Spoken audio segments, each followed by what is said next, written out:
Hoy visitaremos las minas neolíticas de Gavà, en Barcelona, donde hace más de 6.000 años se extraía la varicita que se usaba, por ejemplo, para hacer collares prehistóricos como este. Este valioso mineral era exportado y comercializado hasta regiones muy lejanas para su uso en objetos suntuarios. Bienvenidos a Arqueomanía.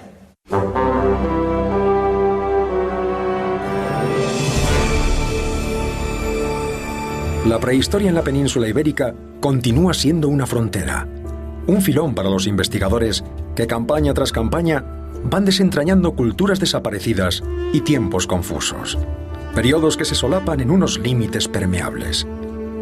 Los límites del Neolítico, la edad de la piedra nueva o de la nueva forma de tallar piedra, están todavía por cerrar con exactitud, ya que también dependen de los territorios. Hablamos de un periodo de unos 7.000 años.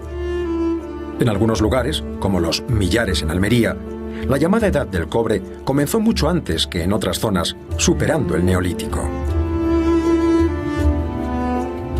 En esta frontera se encuentran, por ejemplo, las pinturas asturianas de Peñatú, con una antigüedad probable de 4.000 años. La mezcla de figuración y abstracción que muestran son quizá un signo de tránsito entre el Neolítico y la Edad del Cobre.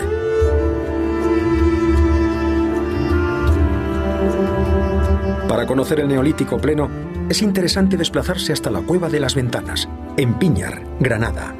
Allí se ha reproducido con fidelidad un campamento neolítico, como en las espectaculares viviendas de La Draga, en Pañolas. Desde luego, el fenómeno capital del Neolítico es el dolmenismo, del que en España tenemos ejemplos muy destacados.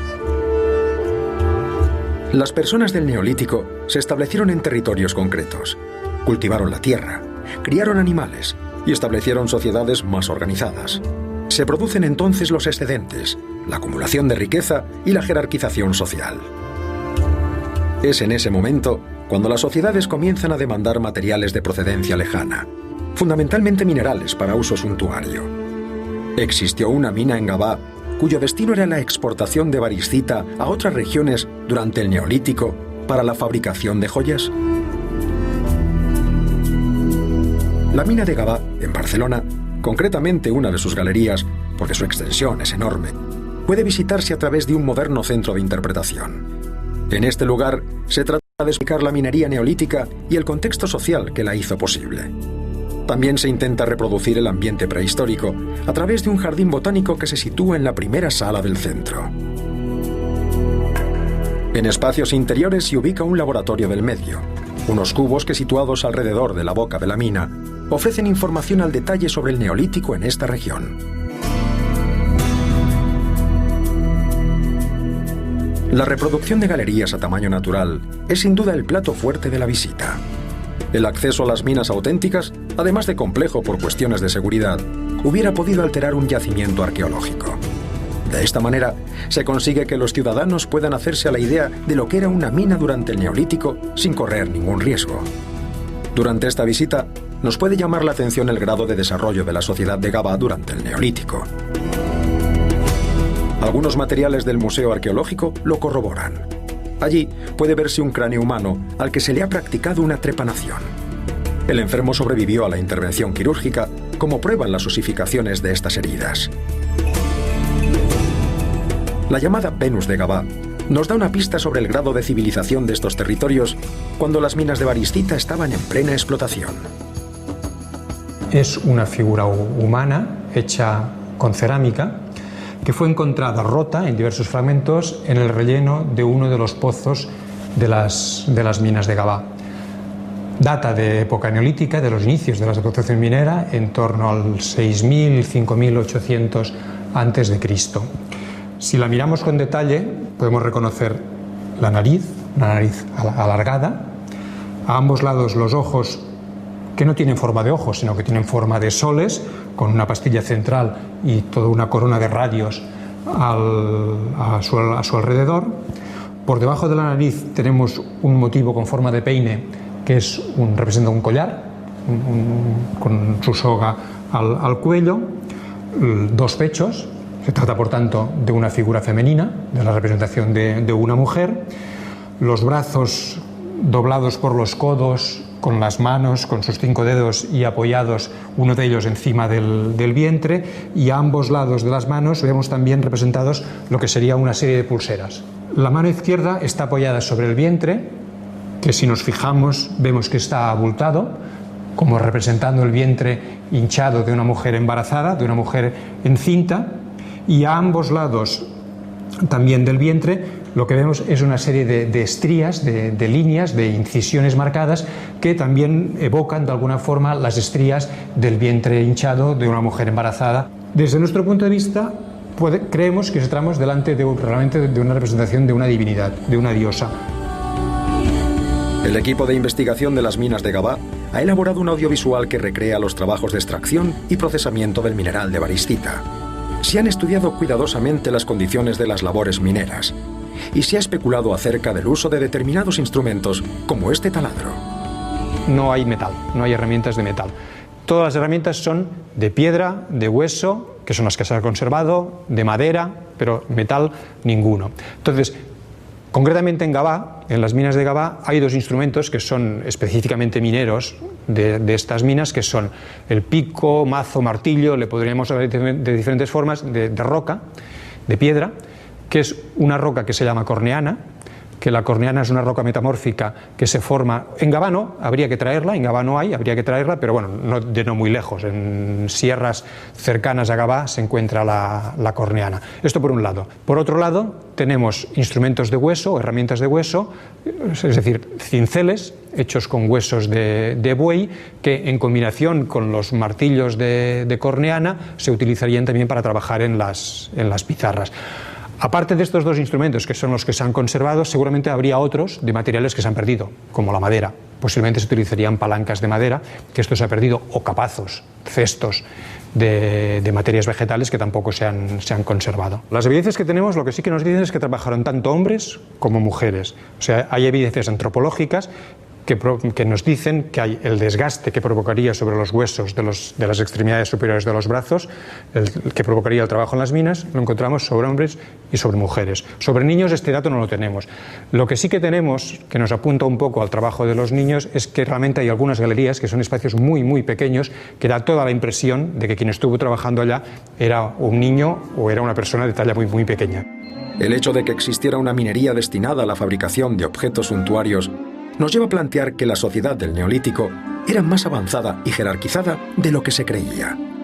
Determinadas personas tendrían los conocimientos necesarios tanto para trabajar en las minas o como mínimo para dirigir el trabajo en las minas, como para elaborar las joyas, pero no serían personas mantenidas, no serían personas que únicamente se dedicarían a esto. Eso sería difícil. En cualquier caso, las investigaciones arqueológicas en Gabá lo que sí que nos dicen es que la gente, ya no hablamos de una sola persona, el grupo que estaba viviendo aquí se dedicaba a la minería, pero también pescaba, practicaba la agricultura, practicaba la ganadería, por tanto, digamos que se dedicaban a todas las actividades necesarias para subsistir y además trabajaban en las minas y elaboraban las joyas también, porque las joyas salían elaboradas de aquí. El tráfico de minerales en Europa era una realidad. Si nos fijamos en el Mediterráneo occidental, lo que es las costas de la península ibérica, el sur de Francia, Italia, el norte de África y las islas del Mediterráneo occidental, nos encontramos que tenemos la varicita que circula. Nos encontramos rocas que proceden de los Alpes, como la jadeíta o como la eclogita. Nos encontramos con la obsidiana de las islas de Cerdeña y de Lipari, que también circula. Por tanto, la circulación de materias primas y de objetos manufacturados es intensa en esta época. Realmente hay un comercio. La comprobación científica para determinar el origen de un mineral se lleva a cabo en laboratorios como este, de la Universidad de Cádiz. El microscopio convencional y el electrónico son los instrumentos empleados para encontrar marcadores químicos y cotejar estructuras moleculares. Es posible que este collar de varicita, aparecido en el dolmen de Alberite, tenga su origen en las minas de Gabá. Sabemos que la varicita de Gabá se distribuyó por una zona geográfica que abarca desde el Ródano por el norte hasta más o menos la región de Toulouse, que está al norte de los Pirineos, y al sur de los Pirineos llegaría hasta la línea del Ebro. El caso que tú planteas de Villamartín seguramente no es de Gabá. Lo más probable es que sea de una mina que hay en Huelva. Si se dejó de explotar no es porque se agotara el yacimiento, sino porque de alguna forma dejó de interesar. la moda, entre comillas, de la variscita finalizó. Entonces el mineral dejó de interesar. El estudio y la protección de las minas prehistóricas es fundamental, porque bajo tierra esperan muchos datos que pueden ayudarnos a comprender mejor cómo era la sociedad de hace 7000 años. Las minas de Gavà son uno de los lugares más interesantes de nuestra prehistoria.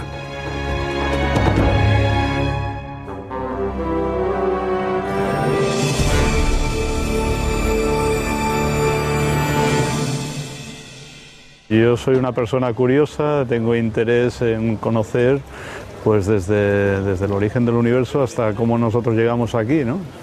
Entonces, en mi caso concreto, por la relación particular que tuve con mi padre, que ya desde el año 75, 76 me implicó en yacimiento, en la búsqueda de fósiles y en la búsqueda de nuestros orígenes, pues bueno, pues yo he seguido un poco esta tradición.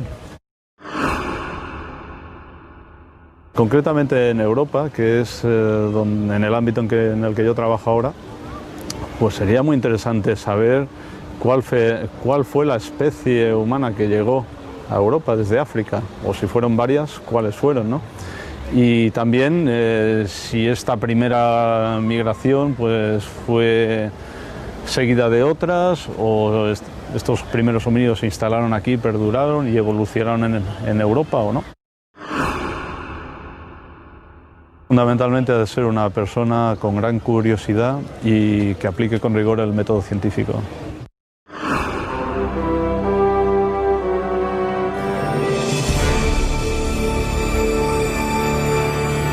Nos encontramos en uno de los lugares más míticos de toda la arqueología española, el Cerro del Carambolo. Sobre un santuario ubicado en esta altura se localizó no hace muchos años el más importante de los tesoros tartésicos. Este santuario, que fue entre fenicio y tartesio, se localizaba en un lugar singular, sobre una altura que dominaba la ciudad de Spal, la actual Sevilla, y el mar que llegaba hasta sus orillas. Por tanto, era un lugar geográfico privilegiado. Cerremos los ojos y adentrémonos en la gran aventura arqueológica de descubrir Tartesos. Hablar del tesoro del Carambolo es evocar la grandeza y el misterio de Tartesos, un periodo que aún cabalga entre la historia y el mito. Aunque citado en numerosas fuentes clásicas y bíblicas, no fue hasta los años 20 del siglo pasado cuando un arqueólogo se propuso desenterrar la famosa ciudad de la antigüedad. Schulten, admirador de Schliemann, el descubridor de Troya, quiso aplicar su mismo método. Si éste había localizado la ciudad de Troya a través de los textos de la Ilíada, él se propuso conseguirlo a través de la obra marítima de Avieno. Recorrió infructuosamente las marismas del Guadalquivir sin lograr descubrir Tartesos, por lo que fue ignorado y despreciado en su momento. Nos legó su inquietud y sobre todo sus escritos. Aunque superado por la ciencia actual, el Tartesos de Schulten es un libro de obligada lectura para todo el que desea adentrarse en este apasionante periodo. En 1958, unos albañiles encontraron por casualidad un tesoro espectacular en unas obras que realizaban en las instalaciones del tiro de pichón en el Cerro del Carambolo. Los tesoros son una ocultación y entonces suelen aparecer en hallazgos casuales. En este caso fue unas obras que se estaban realizando en el Cerro del Carambolo, en el municipio de Camas, aquí en Sevilla. Y los obreros, pues estando haciendo una zanja, de pronto dan con una vasija que se rompe y en la que aparece una de las piezas del tesoro. El arqueólogo Carriazo determinó que el tesoro era tartésico.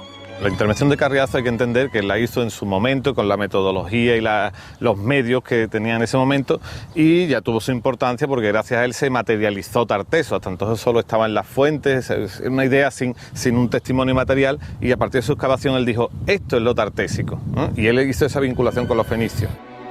Los sueños de Schulten se hacían realidad. Existió un pueblo en el valle del Guadalquivir que alcanzó una gran prosperidad en la antigüedad, que negoció con griegos y fenicios y a través de estos con el mismísimo rey Salomón. Ya son varios los tesoros tartésicos encontrados, como estos espectaculares candelabros de Lebrija, pero entre todos ellos destaca el tesoro del Carambolo. La técnica de la soldadura, que es una de las que se emplean en el tesoro, una técnica introducida desde Oriente, exige una precisión y un conocimiento de los fundentes muy elevado. Es un tesoro que además es único en la península ibérica y es muy significativo de lo que está ocurriendo en Tartesos, y es que conviven aquí en un mismo conjunto la orfebrería autóctona del bronce final que están practicando los artesanos tartesios con las técnicas que traen los artesanos orientales, que vienen de Oriente, y estuvieron colaborando los orfebres tartesios con los orfebres fenicios o chipriotas del próximo Oriente Asiático.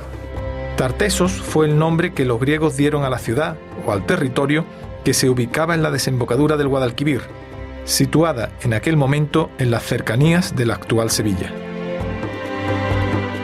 ¿Qué fue, en verdad, el tesoro del carambolo?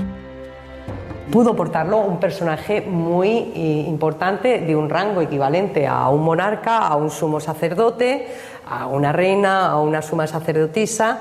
Esa ha sido siempre la interpretación tradicional. Se ha abierto una nueva línea de investigación en la que podría también pertenecer al tesoro de un templo y que estuviera dedicado al adorno o bien de toros sagrados cuando se conducen al sacrificio en una fiesta religiosa, o bien a estatuas sagradas de bóvidos. ¿Qué hemos aportado ahora? Pues hemos aportado el dotar a Tartesos de un conocimiento mucho mayor y de vincularlo a la colonización fenicia y, digamos, exponer con mucha mayor claridad cómo es de deudor Tartesos del mundo de las colonizaciones orientales, no solo fenicios, sino chipriotas, etc. El debate histórico está servido y solo la investigación arqueológica podrá dilucidar algún día quiénes fueron, en verdad, los orífices que lograron labrar el tesoro más importante y hermoso que hasta ahora ha aparecido en nuestro suelo. Algunas piezas, como la diosa Astarte o el conocido como bronce Carriazo, dan buenas informaciones al respecto. En la actualidad, el santuario del Carambolo se protege bajo una capa de hormigón. Para encontrar un edificio similar, hay que desplazarse hasta el santuario de Canchorroano, en Zalamea de la Serena, provincia de Badajoz. Nos llama especialmente la atención sus altares en forma de piel de toro. ¿Fue Tartesos una ciudad o un reino? ¿Esconde algún pueblo o ciudad andaluza a Tartesos bajo sus cimientos? ¿O está aún oculta bajo tierra esperando que algún arqueólogo la descubra? ¿Cómo se relacionaron los colonos fenicios con la población peninsular? Durante un tiempo se creyó que vivíamos en la prehistoria hasta que los marinos y comerciantes fenicios nos trajeron la civilización. Hoy se matiza esa visión. Los fenicios vinieron a comerciar con una población que producía y consumía mercancías y que tenía un razonable nivel de desarrollo. Uno de los yacimientos que más puede aportarnos sobre estas primeras relaciones es el Castillejo de Alcorrín, situado en una pequeña meseta de Manilva, en la Costa del Sol occidental, muy cercana al estrecho de Gibraltar. El Instituto Arqueológico Alemán ha impulsado 2 campañas de excavaciones con unos resultados espectaculares. El instituto sigue estudiando la materia de la colonización fenicia desde los años 60, pero durante todos esos años se concentró en los yacimientos fenicios de la misma costa.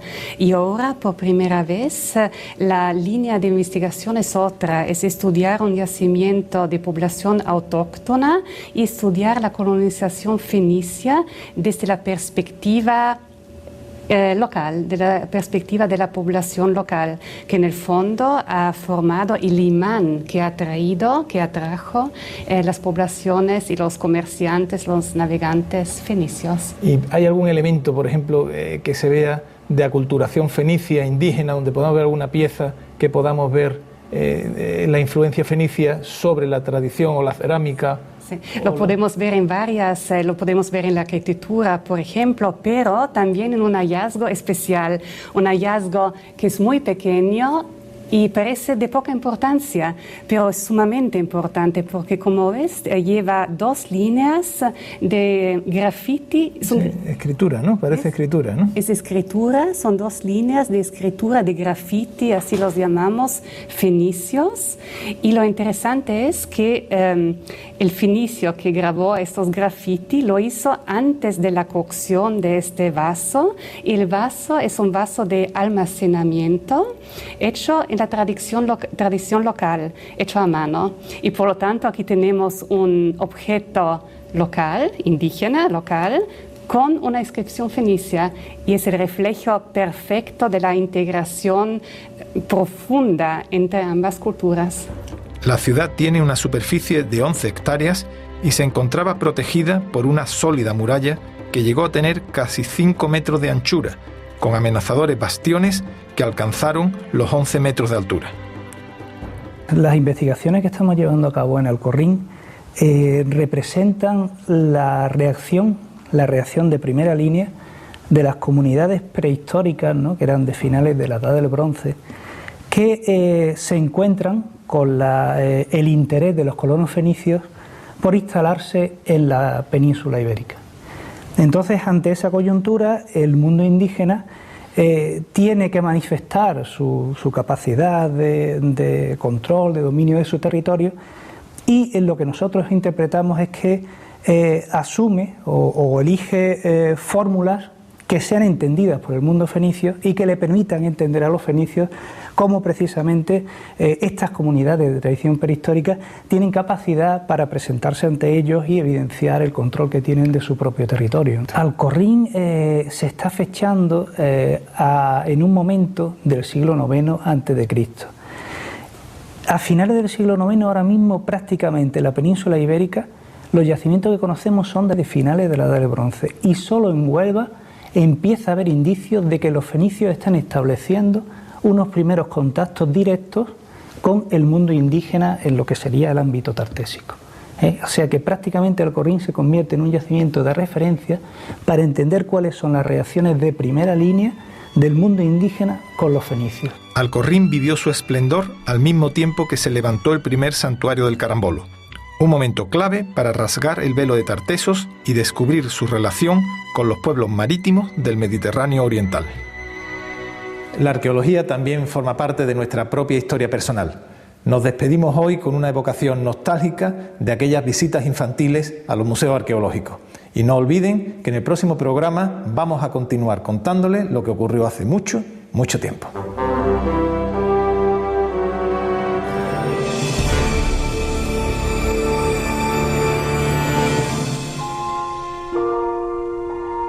Es el día del silencio, de la calma, del descanso para la mayoría. Las calles se quedan tranquilas. A veces los domingos son grises. Muchos recordarán su infancia como un periodo inmenso, dilatado, de otra naturaleza. Y en esa edad de los sueños y las pesadillas, ¿quién no recuerda una visita a un museo durante una mañana dominical? Lo primero era que había que acudir al centro de la ciudad, un espacio mágico. Porque para la mayoría, que vivía en barrios uniformes y lejanos, desplazarse hasta el centro de su ciudad ya tenía su emoción. Se conquistaba un escenario antiguo, un tiempo perdido. Los museos eran baratos, muchos lo siguen siendo. Se podía pasar toda una mañana de domingo por muy poco dinero, y se veían cosas muy interesantes, casi todas desconocidas. Para un niño la antigüedad era algo que pasó hace demasiado tiempo. No se distinguía muy bien cada periodo, pero en cualquier caso, todas las piezas emanaban una atracción inexplicable.